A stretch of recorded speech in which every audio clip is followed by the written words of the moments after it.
A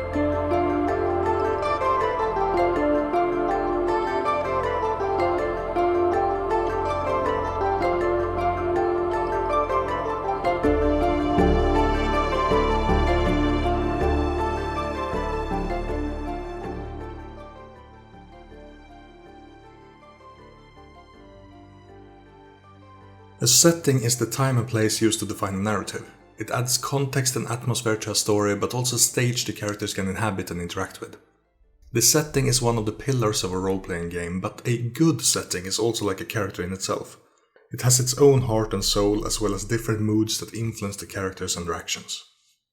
When creating your own setting, you need to picture it as a character. Characters are the sum of their parts, living entities formed over time and influenced by their experiences.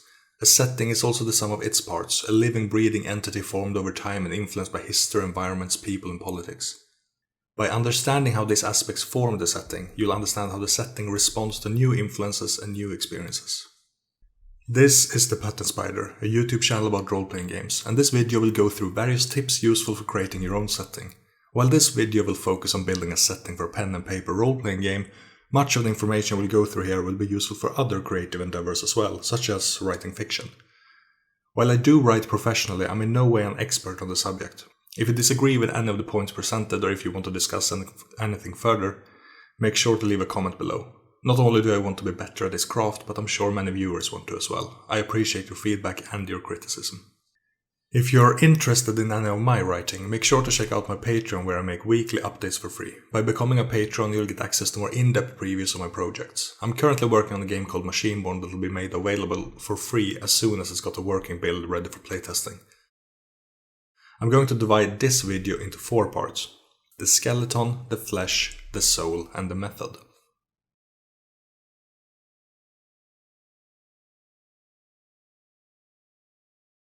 The first thing you need to figure out before creating your setting is to know what kind of setting you want to make.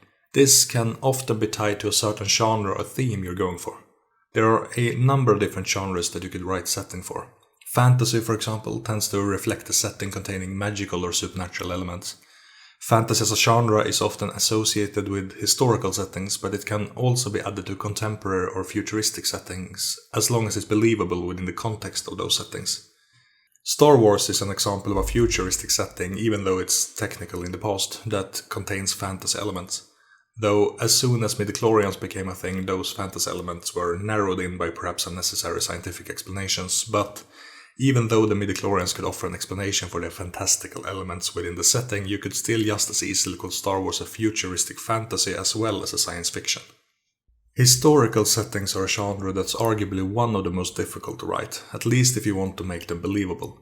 A true historical setting must be based in facts, and if it contains too many inaccuracies, people will notice and criticize it for them. Many fantasy settings, such as Forgotten Realms, use historical elements to define the setting, but because it's primarily a fantasy setting, there's not the same need for historical accuracy. Regardless, even a historical fantasy benefits from researching the historical period or culture you use as inspiration.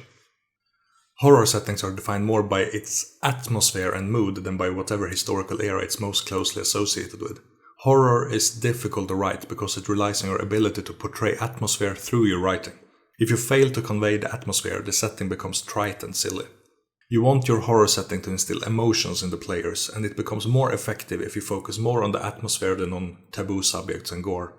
You want your players' discomfort to be because they are afraid of what lurks around the corner, not because they are uncomfortable by the subject matter, though some subject matters can certainly be used to reinforce certain emotions. Science fiction is one of my favorite genres. While it's often as broad and fantastic as fantasy settings are, it tends to root its explanations in science, or at least alleged science.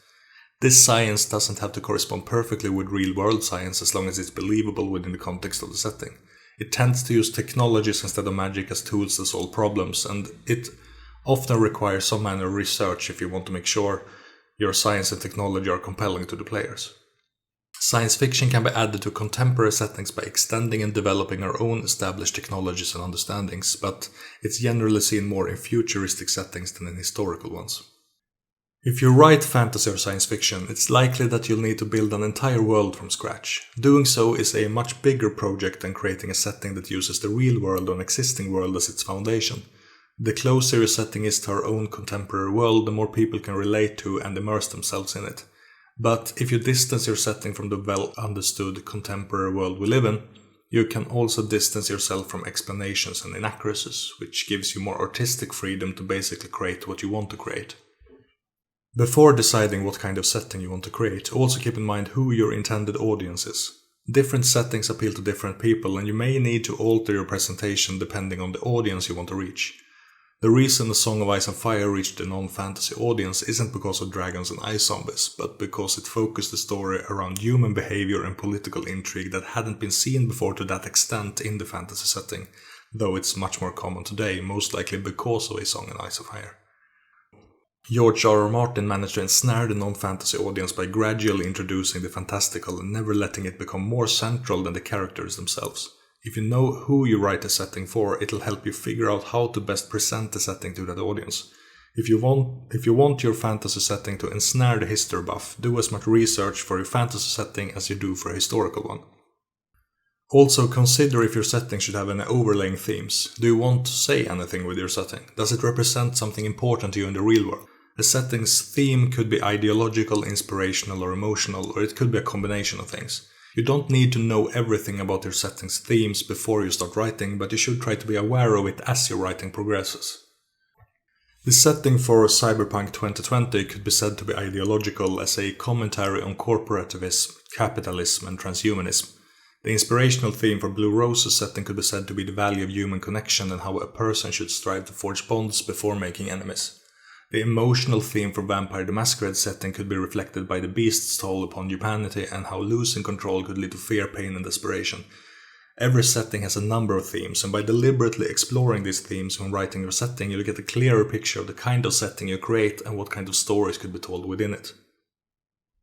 And this brings us to the topic of player interaction. How do you want players in your setting to interact with one another? Some settings inspire cooperation, while others encourage competition. What will your setting inspire in the players, and what will they want to do when playing in your setting? You don't need to have answers to every question at this stage of the project, but it's important to keep these questions in mind as your project develops.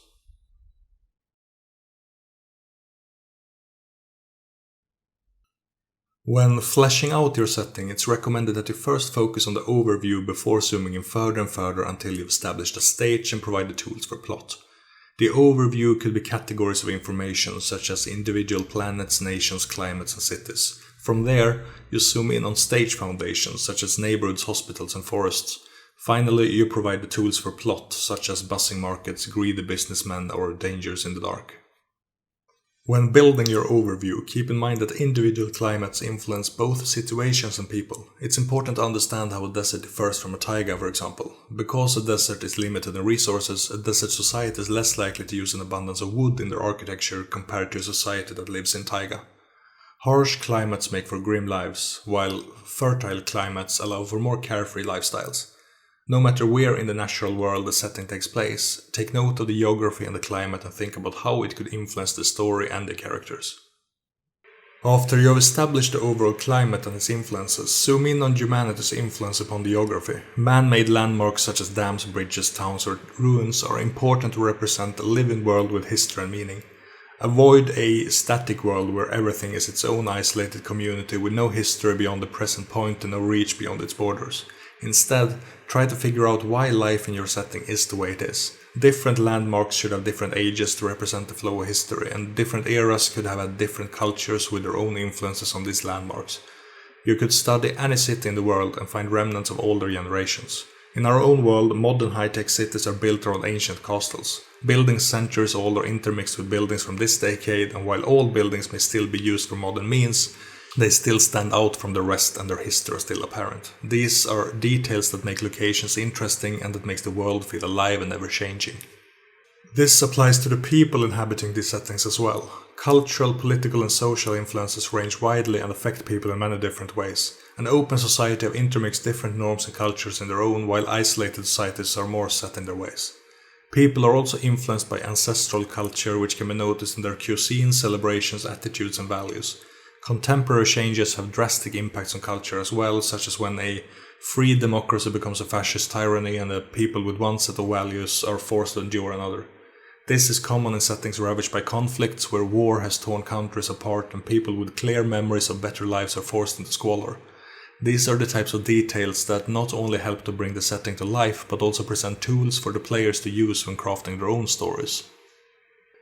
When writing about the people of your setting, keep in mind details about demographics, such as what different types of groups and belief systems are prevalent and how do they connect. What are people's social views and how do these vary between groups and individuals? Most societies usually have one set of social views that's considered the norm and contesting views that are considered alternative or variant, and that may be seen by the norm as cause for conflict. What exactly is the norm varies from group to group and location to location. In our own world, we constantly see clashing ideologies, both in real life and in social media. Try to represent this in your own world in order to show that people are different, which will ultimately make the setting feel more real. When presenting the setting in writing, too many details can be overwhelming. Instead, focus on the major details that characters may want to interact with. Always look over your own writing and try to determine if the information you're adding to your setting is a focus or a backdrop. While backdrops are important to glue everything together, the focus is what will ultimately be the stage for the story.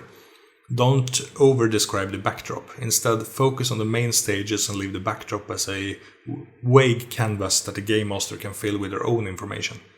Always remember that your setting will be defined by the quality of the details, not the quantity of them. For example, instead of describing a town's blacksmith in detail, present a backdrop that makes people understand that the town has or could have blacksmiths, and shift the focus to what will really stand out in that town. Maybe the town is run by a cult of the spiral god, or perhaps a curse has cast the town in unending night. Both are details more important and more interesting than the fact that the town has a blacksmith. But if you want the blacksmith to be the main stage of the town, then you must present some kind of driving force that will hook players in. Maybe the town's blacksmith has an anvil forged from a fallen star, and every weapon forged from that anvil is a weapon that can slay a god. Boom! Suddenly the blacksmith is both important and interesting. Once you have determined primary focuses and story hooks, as well as backdrops to connect them to the overall location, then think about what lies beyond the central location and how it connects to that. If you're written about a city or a nation, make an effort to figure out some details about surrounding environments, cities and nations, some interesting aspects about them and ways they connect to your central location. These become more than simple backdrops because they place the central location within a larger context and make the world more alive as a result.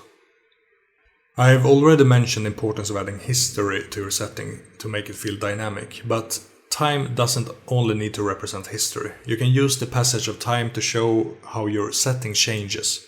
How does the city you're writing about change with the passing of the season? Are there any important festivals honoring gods, saints or heroes? By using the passage of time as an additional setting detail, you introduce new ways to use a setting and reasons to come back to it and still have new experiences. On the macro scale, you can design your own calendar, constellations and astrology to come with it and then connect those details to your setting's cultures.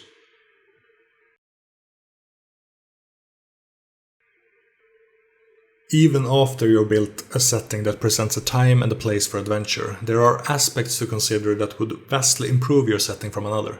I already mentioned the importance of a living and ever-changing world, but the soul of the setting is what will truly immerse players and present endless opportunities for stories and adventure.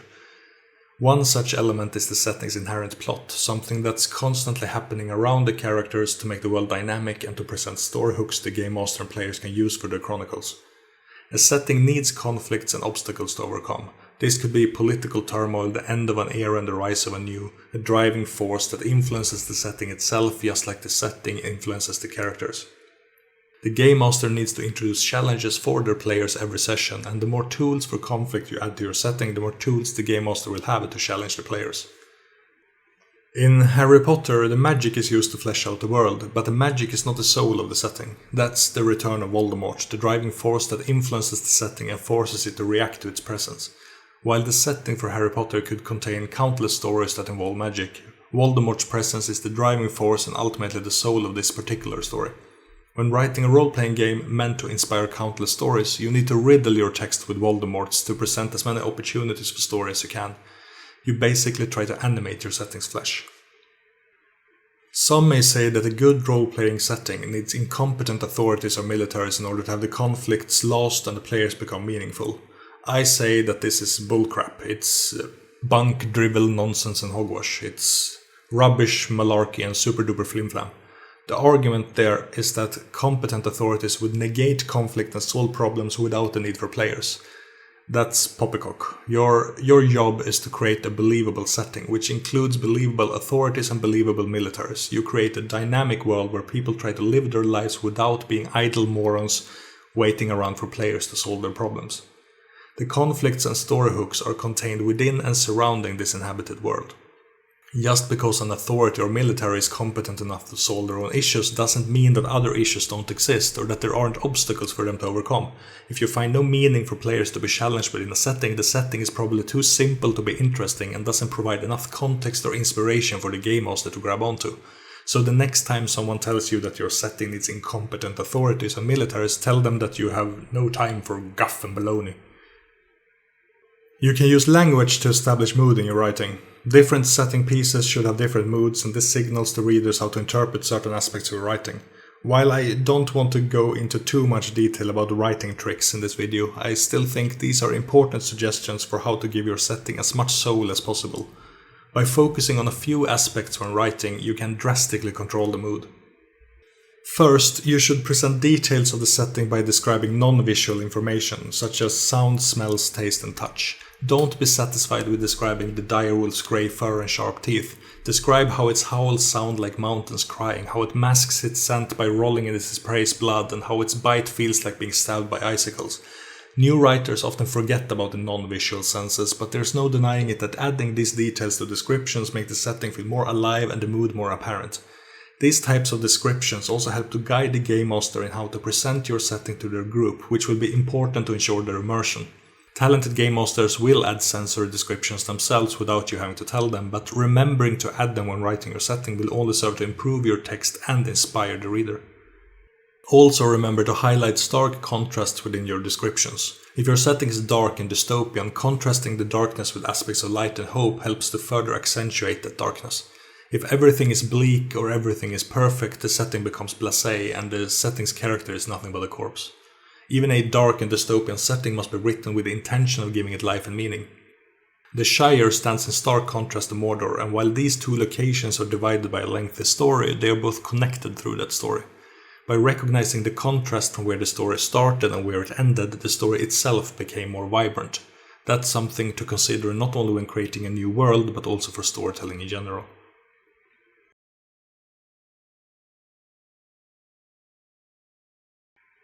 Whether you place your setting in the real world or not, it's helpful to research contemporary locations. If you can't visit a place yourself, you can use Google Street View to give yourself a virtual guided tour of places all over the world. When creating a city, try to narrow down common features among real contemporary cities. Even if your city is placed in another historical era, there are things you could learn from contemporary cities that could translate to historical ones.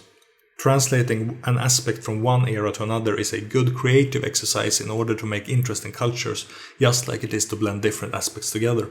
For example, what would it look like if you used the Sami as an inspiration for a culture of futuristic space nomads?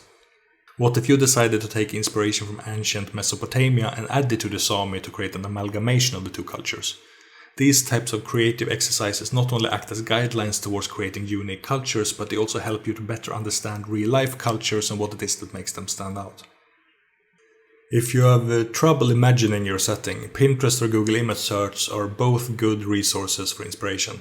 As long as you don't plagiarize, you can steal ideas for your setting from similar or related settings. If you're writing science fiction, watch as much science fiction imagery as you can to trigger your brain. If your setting is historical, you should read history. History in particular is a good resource for most settings, even contemporary and futuristic ones. Learning about the rise and fall of empires on Earth could inspire you to write about the rise and fall of empires on a galactic scale. I personally draw much inspiration from music and choose music based on what I'm writing. There are plenty of mood music available on both YouTube and Spotify that you can play when writing. I try to avoid music with lyrics for the most part because it distracts me from focusing on the writing. Inspiration is probably the key component to creating a setting. If you aren't inspired by every aspect of your setting, you cannot hope to inspire your readers. It's important that you feel strongly for your creation or it'll end up flat and boring.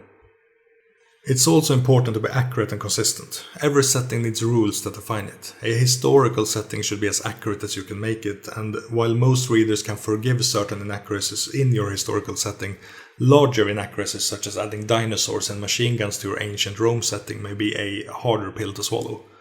Do your research and keep notes of details about your setting even if you won't use those details in the text itself. If you actually want to create a setting that depicts ancient Rome with dinosaurs and machine guns, you need to make it believable within the context of that world that dinosaurs and machine guns exist. Even if it doesn't make sense when compared to the real world, it's important that it makes sense within the setting itself, or you can't hope to have the players immerse themselves in it. I'm not talking about systems and rules in this video because that'll be a topic for another one, but even so, it's important to design your setting with your game system in mind, to make sure that the system allows your players to do what the setting encourages them to do. But the next time I make a video in this RPG design series, we'll talk more about systems and rules. As we have come to the end of this video, I want to point out that there are no absolutes when it comes to creative writing. The points I brought up in this video are things that make sense to me and that I keep in mind when writing. Even if you disagree with some parts, I hope you found other parts useful. Even though I've written and created my entire life, I'm by no means an expert on the subject, and the content of this video are my own ideas and experiences combined with research and ideas of others. I've talked a lot about things to keep in mind when creating your own setting, but the most important thing of all is to have fun. If you don't enjoy your work, you should reevaluate it or take a break from it. I know that my own setting projects are full of flaws in many ways, but they still inspire me and I still enjoy working on them, and that's why I'm confident that they'll be good in the end. And even if they aren't good, or if I get criticized for things I thought were good, I can see that as valuable lessons that will be helpful for future projects. Once you ignore people who offer constructive criticism on your work, you not only escape from valuable lessons, but you also prevent yourself from developing as a writer and a game designer. If you like this video, don't forget to like, subscribe and comment below. If you share this video to your friends on Facebook and Twitter, it'll also help me get more viewers and potentially more subscribers, which I'm very grateful for. I know that this type of content is a bit different from the usual RPG content I've been creating, but I'm personally passionate about world building and would like to share my thoughts on world building in this and future videos. If you're not a content creator yourself, but you still manage to watch the video all the way here, then hopefully you'll find my next video more interesting, but then again that's related to storytelling as well. Until next time, have a nice setting.